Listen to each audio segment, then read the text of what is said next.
When was the last time you opened your long-term food storage? Not bought more. Opened what you already have. Checked it. Tested it. If the answer is never, you do not have a food supply. You have a guess. A very expensive guess that lives in your basement and gives you a feeling of security that may or may not be connected to reality. Today we are going to find out which one it is. Last episode, I covered how to build a storage system, the physical architecture, containers, locations, organization, environmental controls.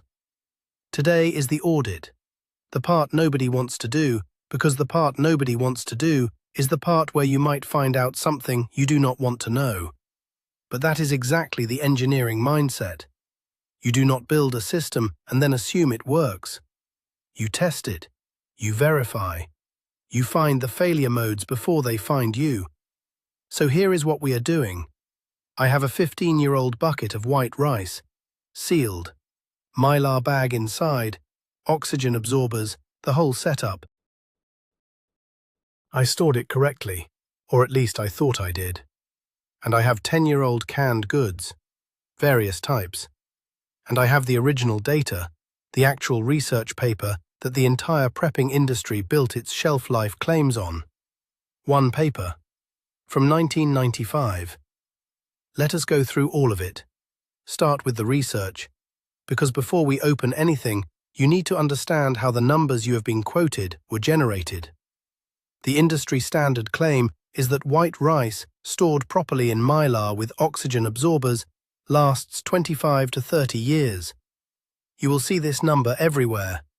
Every preparedness website, every bucket company, every YouTube channel in this space.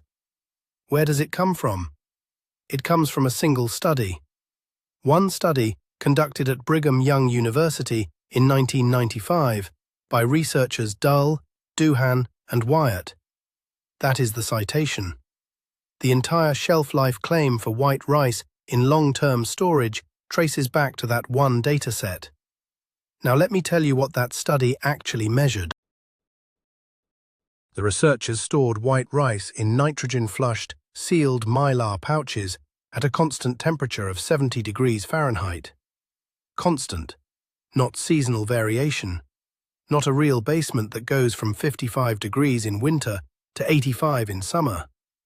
Constant laboratory conditions. They tested for nutritional retention over time, not for taste, texture, palatability, or practical cooking performance. The conclusion was that white rice stored under those ideal conditions retained acceptable nutritional value for up to 30 years. Acceptable nutritional value. Under laboratory conditions. That is what the study said. What the industry heard was, white rice lasts 30 years. Those are not the same sentence. This is how myths become facts.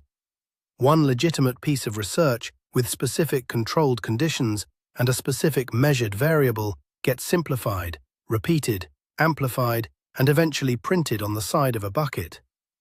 The conditions disappear. The caveats disappear. What remains is the number, 30 years. And that number is now the foundation of an industry. This is a familiar failure mode in engineering. We call it specification drift. A component is rated for a specific load under specific conditions.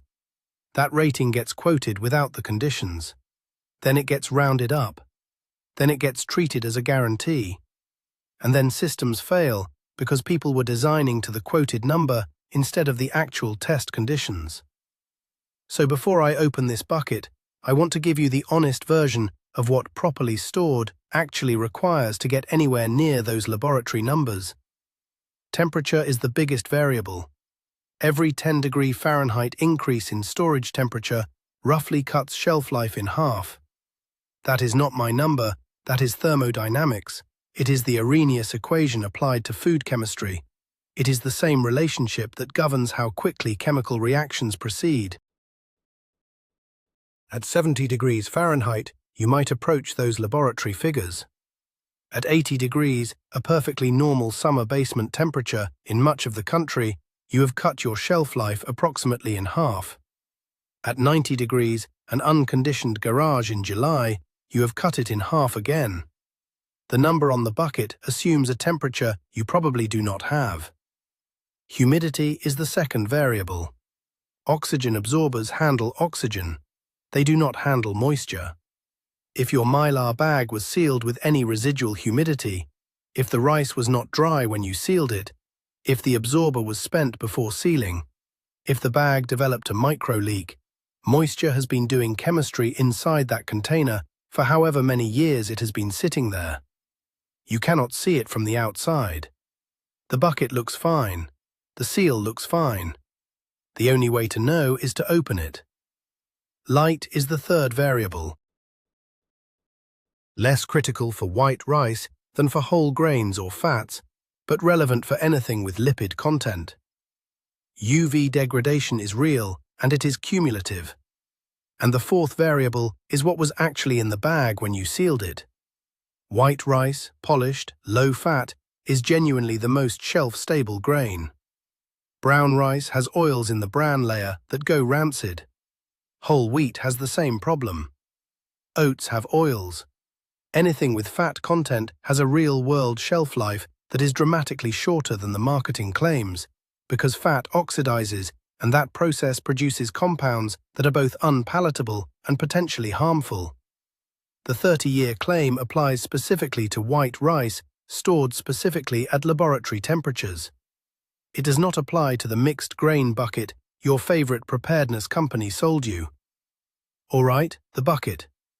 This is a 5-gallon white HDPE bucket, sealed lid, purchased and sealed approximately 15 years ago. The rice inside is in a Mylar bag with oxygen absorbers. Storage location was a basement, interior room, insulated walls. Temperature ranged seasonally, probably between 55 and 75 degrees Fahrenheit over those 15 years. Not laboratory perfect, but reasonably controlled by real-world standards. Let me open it. The lid comes off with a lid wrench, standard setup. The Mylar bag is inside, sealed with a heat sealer at the top. The seal looks intact visually. I am going to cut it open now. The first thing is smell. You open a Mylar bag of well-stored white rice that is still good, and you get almost nothing. A faint, neutral grain smell, slightly starchy, completely inoffensive. What I am getting is something different. There is a background note of something slightly musty. Not strong, not rotten, but it is there. That is already information. Now the visual. The rice is clumped in places. Not all of it, maybe 30%, shows clustering where individual grains have stuck together. The color is mostly white, but I can see some grains that have yellowed slightly. Yellowing in white rice indicates oxidation that occurred despite the oxygen absorber. Either the absorber was insufficient for the bag volume, the seal failed at some point, or there was residual moisture that enabled oxidation pathways even in a low oxygen environment. I am going to cook a small portion. Standard ratio, standard method, nothing fancy. The cooked result. It is edible. That is the honest assessment. It is not good. The texture is mushy and slightly gummy in a way that correctly stored rice should not be after 15 years. The flavor has a faint background of something stale, not rancid, not dangerous, but clearly degraded. If this was the only food I had, I would eat it. If I had alternatives, I would not choose this. The nutritional content is probably acceptable in the terms the 1995 study measured. The practical experience of eating it is not what you are imagining when you stock this for an emergency. That is the 15-year bucket. Stored reasonably, sealed correctly, not ideal. That is the real-world result. Now the first myth. White rice lasts 30 years. The myth is technically defensible under laboratory conditions that you almost certainly do not have. The practical reality is that at 15 years in a real basement, you are looking at edible but significantly degraded product.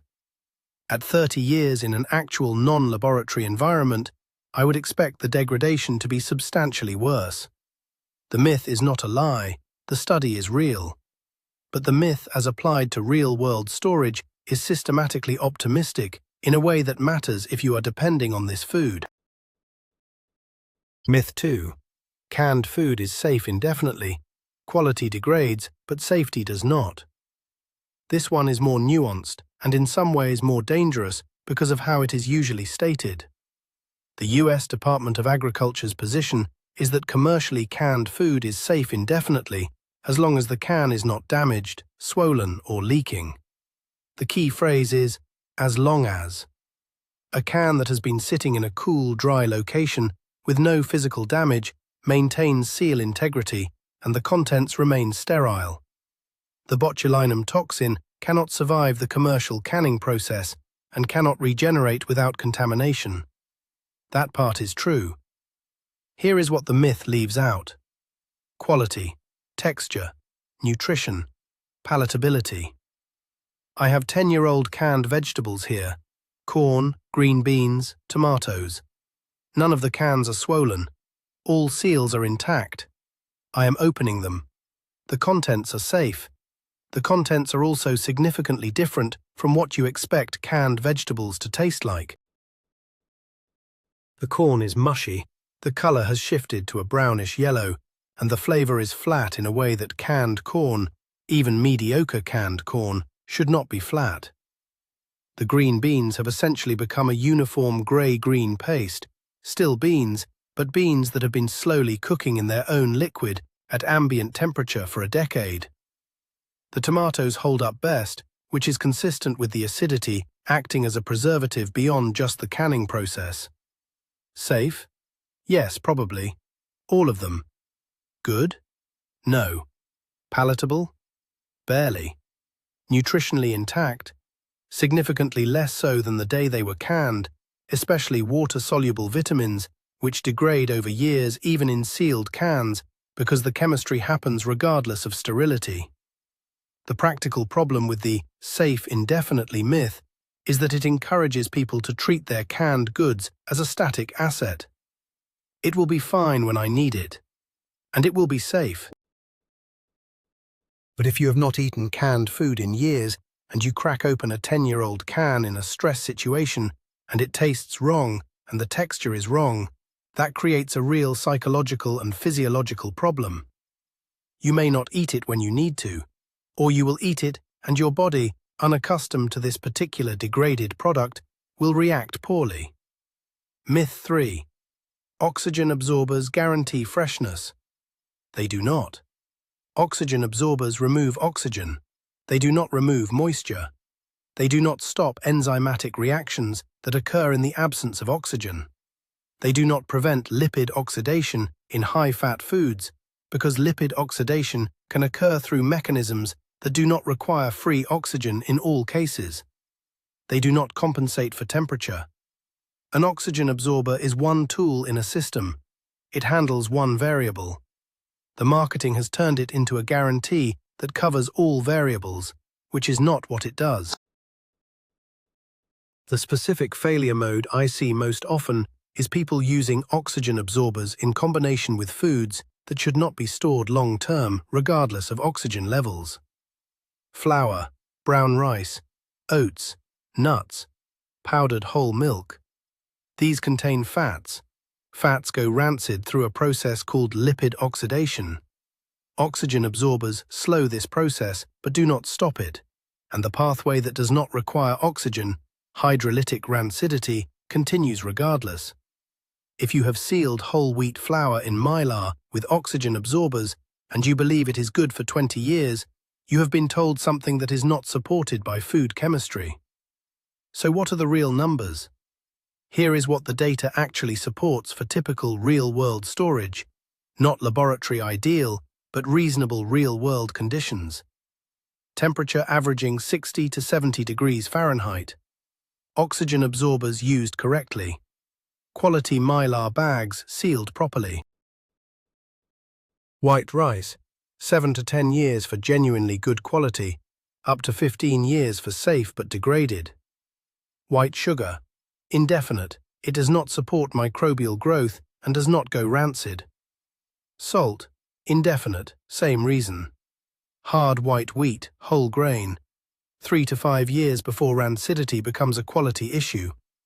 White flour, 1 to 2 years even with oxygen absorbers. Canned goods, commercially produced, 3 to 5 years for good quality, potentially safe beyond that, but expect significant quality degradation. Freeze-dried foods, different category entirely, genuinely does approach 25 years under good conditions because the water activity is near zero, and that is the actual mechanism for long-term preservation. Honey, indefinite under proper conditions, which is a legitimate extraordinary case. The discrepancy between marketing numbers and these real numbers is not random. It is systematic. The marketing numbers were designed to sell product. The actual numbers come from understanding the food chemistry and being honest about what real-world storage conditions look like. Now we talk about the engineering solution. Because the real answer to shelf life anxiety is not to find better numbers and then trust those numbers and then repeat the same mistake at a different confidence level. The answer is to build a system where the numbers matter less because the food is constantly cycling. This is FIFO, first in, first out. And if you have any background in IT or logistics or manufacturing, you already know this concept because it is everywhere. FIFO is the principle that the oldest item in a queue should be the first item consumed. It is how you manage any inventory where items have a finite useful life. It is how hospitals manage medication supplies. It is how grocery stores are supposed to manage stock. The reason a grocery employee rotates the older cans to the front when stocking new product is FIFO. It is how server log files are managed in rotating log systems. It is a fundamental inventory management principle that has been understood for decades, and the prepping community largely ignores it in favor of buying and storing and never touching. The practical implementation for food storage is straightforward. Your storage is not a vault, it is a queue. You consume from the front, you add to the back. Everything cycles through continuously. Your emergency food supply becomes your extended pantry. You are not storing for a theoretical future disaster. You are living on a rolling inventory that happens to be larger than a typical pantry. When you use a can of beans from the front of the shelf, you add a new can to the back. The oldest items are always being consumed before they degrade significantly. The expiration dates become largely irrelevant because nothing ever reaches them. The engineering benefit is not just freshness, it is testing. Every time you eat from your storage, you are testing your storage. You know what it tastes like, you know how to prepare it, you know it is actually good food, not just technically stored food. You catch problems early, a can that does not look right, a bag that smells off, before they cascade into discovering that a significant portion of your supply has been quietly degrading for years. The FIFO approach also has an economic argument. If you are actually eating what you store, the food pays for itself by replacing food you would have bought anyway. The net cost of your emergency supply is the incremental cost of buying in bulk, which is usually lower per unit than retail, versus the alternative where you buy, store, forget, rebuy more, and eventually throw away expired product that you never touched. That is the financial reality of the set it and forget it approach to food storage. The rotation frequency depends on what you are storing. Canned goods should rotate on a 1 to 3 year cycle, buy with a 5-year date, consume and replace on a 2-year rhythm. White rice in Mylar, if you do not want to open it constantly, can have a longer rotation cycle, but at minimum, audit every 3 years. Open a representative sample, cook it, eat it, evaluate. Freeze-dried products can have longer cycles, but still audit. The point is that the supply is never static. Let me give you the specific inspection protocol, because when I say open your storage and check it, I mean something specific, not just look at it.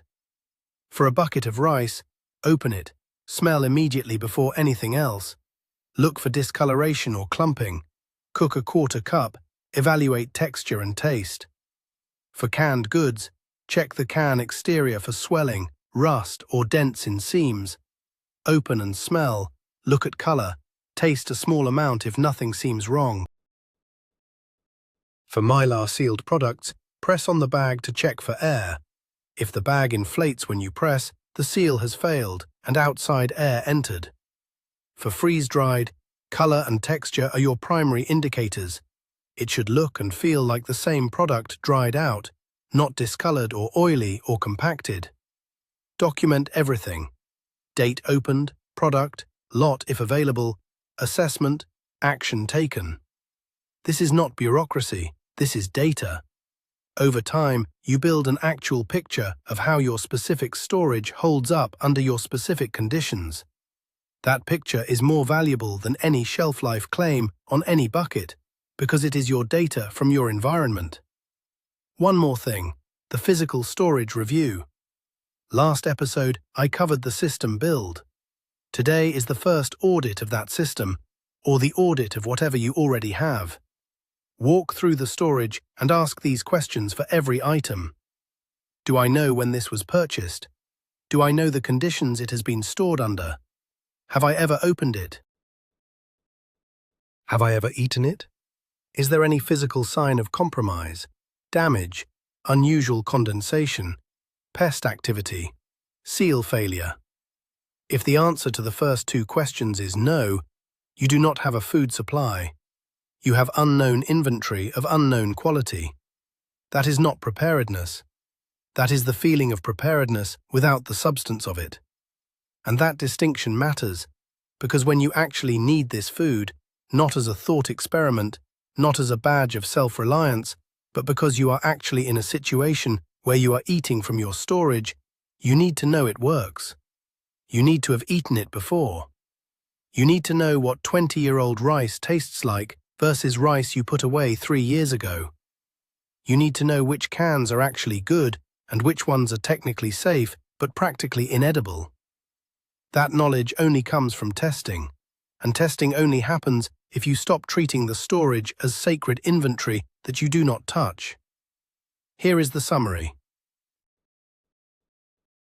The shelf life numbers the industry sold you are derived from ideal conditions you probably do not have, and were interpreted more generously than the underlying research supports.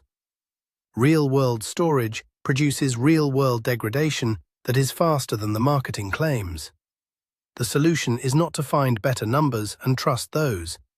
The solution is FIFO, a rotation system where the question of shelf life becomes largely irrelevant because the food is always cycling. Your emergency supply becomes your extended pantry. You test it continuously by eating it. You catch problems early. You build actual knowledge of your actual supply. Next episode, cooking without infrastructure. No grid, no gas, no kitchen. You have heat, water, and the food we have been building toward for the last 8 episodes. Let us talk about how you actually prepare it when the normal systems are gone. Your assignment right now: open your oldest stored food. Whatever you have put away and not touched, open it. Check it. Cook some of it. Eat it. And tell me what you find in the comments. Date stored, what it is, what condition it was in. That is real data. That is more useful to everyone watching than any shelf life claim on any bucket. Let me go deeper on the temperature problem because I think it is the most underappreciated variable, and it is the one most likely to be silently degrading your supply right now without any visible indication. The Arrhenius equation, the chemistry that describes how reaction rates change with temperature, predicts that for most food degradation reactions, a 10°C increase in temperature doubles the reaction rate. That is the Q10 rule of thumb.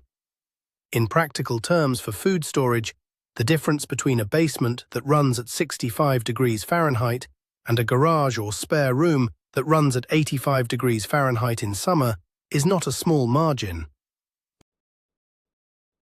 That 20-degree Fahrenheit difference, roughly 11 degrees Celsius, more than doubles the rate at which your stored food is degrading. Every hour it sits at 85 degrees is more than 2 hours of degradation at 65. Over 15 years, that arithmetic compounds into a very large discrepancy from the number on the bucket. I want you to actually measure this, not estimate. Measure. Buy a cheap indoor thermometer, $5, wireless, with a logging function if possible, and put it in your storage space. Leave it there for a full seasonal cycle if you can, or at minimum through the hottest month of your local year. You will probably be surprised. Many people assume their basement stays cool all summer. Many basements do not. Heat migrates, humidity migrates. The floor might be 60 degrees. The corner where your buckets are stacked might be 78 in July because it is near an exterior wall or a water heater or a mechanical room.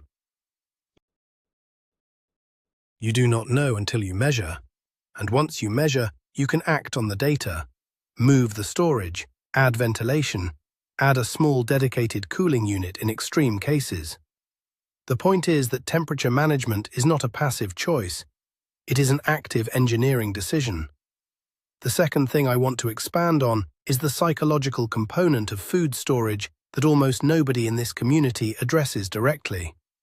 There is a specific cognitive pattern that happens when people invest significant money and effort in a preparedness system. It becomes precious. It becomes untouchable. The buckets sit there and they represent security and safety and prudent planning, and you do not want to open them because opening them means consuming them, means they need to be replaced, means the supply level goes down temporarily, means the feeling of security is reduced. This is irrational from an engineering standpoint, but it is completely predictable human psychology. I have seen storage rooms that were obviously never opened. Dust on top of sealed buckets. Products stacked in ways that made access genuinely difficult. You would have to move 8 other things to get to any given item. The storage was organized as display, not as infrastructure. It looked impressive. It was not functional in any practical sense because accessing it was deliberately difficult. The person had optimized for the feeling of security rather than for the system actually working. The FIFO system forces you out of this. When your storage is your pantry, when you are actually pulling from it weekly and replacing regularly, the psychological preciousness dissolves. It becomes food, not an artifact. You stop thinking of it as the emergency supply and start thinking of it as the deep pantry, which is exactly what it should be. The emergency capability is a byproduct of a functional inventory system, not a separate category of precious preserved objects. Let me talk about specific foods and their real-world shelf life in more granular terms, because the general numbers are useful, but they do not tell you what to actually prioritize for rotation. Within the category of grains, the divergence between products is significant.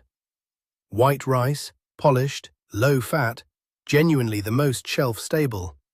Cornmeal, much shorter, the germ oils go rancid, plan on 2 to 3 years even sealed. Rolled oats, 2 to 4 years, the fat content in oats is meaningful. Pasta, 3 to 5 years for white pasta, shorter for whole wheat or enriched with egg. Quinoa, similar to oats, the oil content is higher than white rice, plan accordingly. Within proteins, the situation is often worse than people assume. Freeze-dried meat holds up well if it was done properly and the oxygen levels are truly managed. Dehydrated meat, much shorter, oxidation is aggressive once you have concentrated the product without freeze-drying. Canned meat, similar to canned vegetables, safe probably beyond the date, quality degradation is real. Dried beans and legumes are an interesting case. They remain safe essentially indefinitely, but their cooking properties change significantly over time. Old beans do not cook properly. The cell walls harden through a chemical process, and even extended soaking and cooking will not fully rehydrate them. A 20-year-old bag of dried black beans is probably safe but may require 2 to 3 hours of active cooking to reach a texture that is marginally acceptable. In a fuel-constrained emergency, that cooking time has a direct cost. This is worth emphasizing because beans and rice are the foundational combination for most serious food storage plans. The irony is that while white rice holds up reasonably well over extended periods, the beans half of the equation may not perform as expected after years of storage. If your plan is rice and beans, your beans need to cycle regularly. 5 years is a reasonable maximum rotation target for dried beans if cooking performance matters. Within fats and oils, the situation is stark. Vegetable oils stored in standard bottles, 1 to 2 years. Coconut oil, due to its saturated fat composition, is more stable, 2 to 5 years. Ghee, clarified butter with moisture removed, stored in sealed containers, 1 to 2 years under refrigeration, somewhat shorter at room temperature. Olive oil, 1 to 2 years from production date. The specific challenge with oils in food storage is that they are calorie-dense and therefore important for sustained energy, but they are also the least shelf-stable category in any practical sense. If your storage plan has a significant fat component, and it should, because fat is necessary, you need the highest rotation frequency of anything you store. Oils that have gone rancid are not just unpalatable. The oxidation products, particularly aldehydes and ketones from lipid peroxidation, are genuinely not things you want to be eating in quantity over an extended period. The audit protocol I want you to leave with today is this. Schedule it now, not as a vague future intention. Pick a date in the next 30 days. Block 2 hours. Your task during those 2 hours is walk your entire storage, physically touch every item, note the purchase or pack date if you have it, identify everything you have not opened in more than 2 years, select 3 items from that category and open them. Smell, inspect, cook if applicable, taste, evaluate honestly. Document what you find. Then schedule the next audit for 6 months out. 2 hours twice a year. That is the maintenance cost of knowing what you actually have. That is the difference between a food supply and a guess. And here is the frame I want you to carry forward from this episode. You built your system, or you are building it. The system has inputs and outputs. The inputs are purchases and rotation additions. The outputs are consumption. A system with inputs and no outputs is not a system. It is accumulation. Accumulation is not resilience. Resilience is a system that functions, one that moves, cycles, gets tested, gets used, gets replenished. The goal was never to collect food. The goal was to build a functional food supply chain for your household. A supply chain that you run, that you understand, that you have personally verified works. Test your systems before you need them. That principle applies to backup generators and water filters and communication equipment and first aid skills. It applies to food. The test is, open it, cook it, eat it. Do that regularly. That is the whole protocol. Next episode is cooking without infrastructure. Everything we have stored needs to be prepared somehow.